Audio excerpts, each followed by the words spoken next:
Ang tamang paggamit ng nasal spray. Bago gumamit ng nasal spray, maghugas muna ng kamay sa loob ng 20 seconds. Iba't ibang uri ng nasal spray. Hindi lahat ng nasal spray ay may safety lock. Para sa nasal spray na may safety lock, tanggalin muna ang safety lock bago ito gamitin.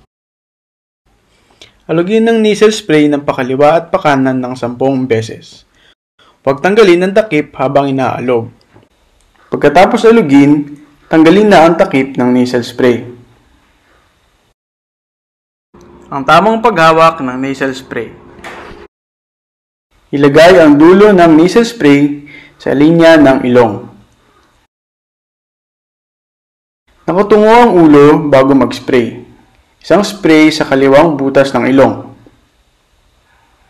Pagkatapos ay pindutin ang kaliwang butas ng ilong at magbilang ng 1 hanggang 5 segundo. Ulitin ito sa kabilang ilong. Ilagay ang dulo ng nasal spray sa linya ng kabilang ilong at mag-spray. Pagkatapos ay pindutin ang kanang butas ng ilong at magbilang ng 1 hanggang 5 segundo. Pagkatapos gamitin, punasan ang dulo ng nasal spray. Pagkatapos gamitin at linisin ang nasal spray, ibalik ang safety lock.